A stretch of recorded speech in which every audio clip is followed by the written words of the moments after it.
À quoi pourrait ressembler le paysage politique français au printemps 2025, quand l'Opinion publiera son numéro 3000?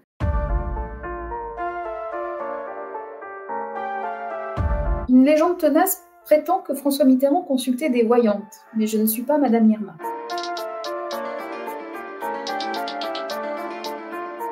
Parce qu'il aura réussi l'exploit de se faire réélire, premier président dans ce cas, depuis l'instauration du quinquennat et l'inversion du calendrier.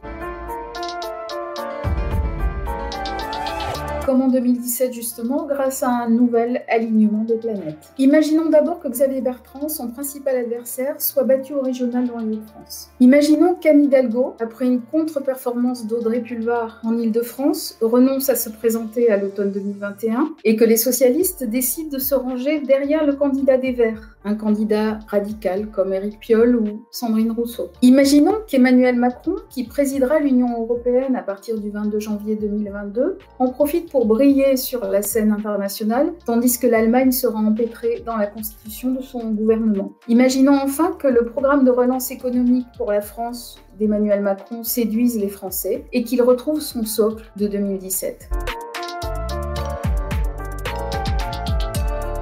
Il n'aura pas le droit de se représenter en 2027, ce sera son second et dernier mandat. Donc autour de lui commencera une bataille, la bataille de succession. Emmanuel Macron devra éviter que cette bataille le paralyse, l'empêche d'agir, le prive finalement d'une partie de son pouvoir. Le meilleur moyen de tenir tout ce petit monde en respect, c'est de donner un rôle à chacun.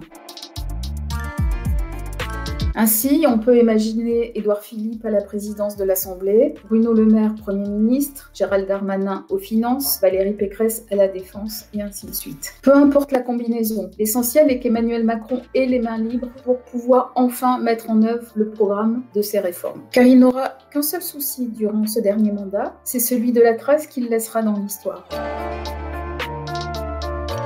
Imaginons cette fois que le président sortant des Hauts-de-France soit réélu dans 2 mois. Que LR organise malgré tout une primaire dont Bruno Retailleau sortirait vainqueur, ce qui entraînerait une fuite des notables. Qui vers Emmanuel Macron? Je pense à Nicolas Sarkozy et à ses amis. Qui vers Xavier Bertrand? Imaginons encore que Emmanuel Macron, trop confiant, commette des erreurs. Par exemple, celle de ne pas tenir sa promesse à François Bayrou de mettre la proportionnelle dans son programme. Et que le haut commissaire au plan, là d'être méprisé, décide d'apporter son soutien à Xavier Bertrand. Que Manuel Valls lui emboîte le pas parce qu'il serait agacé des atermoiements du président, par exemple au hasard sur la laïcité. Bref, que le vent tourne en faveur de l'ancien assureur de Saint-Quentin qui apparaîtrait subitement plus capable qu'Emmanuel Macron de battre Marine Le Pen au second tour.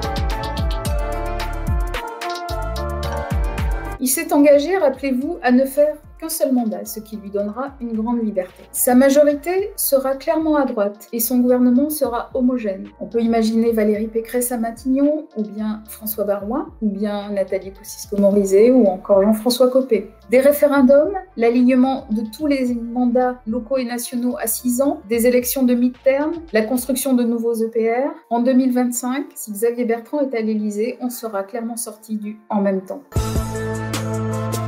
Quel scénario pourrait permettre à Marine Le Pen de crever le plafond de verre auquel elle se cogne depuis 5 ans? Il faut faire évidemment ici un effort d'imagination. Partir du principe que le RN aura remporté au moins 2 régions en 2021, par exemple les Hauts-de-France et PACA. Et imaginer que le climat social sera très dégradé en 2022, avec des commerçants qui auront été brutalement sevrés des aides Covid, avec des policiers au bord de la révolte face aux attaques dont ils sont l'objet régulièrement, avec des chômeurs nombreux, durement touchés par la réforme de l'assurance chômage mise en place par Emmanuel Macron. Mais cela ne suffira pas forcément. Il faut aussi imaginer, et cela est déjà arrivé, que la France subisse une série d'attaques islamistes. Que notre ambassadeur à Islamabad, au Pakistan, soit pris en otage, par exemple. Que notre ministre de l'Intérieur soit attaqué par un commando en plein Paris. Qu'une tuerie soit perpétrée dans un centre commercial très fréquenté. Tout cela, évidemment, à quelques jours de l'élection.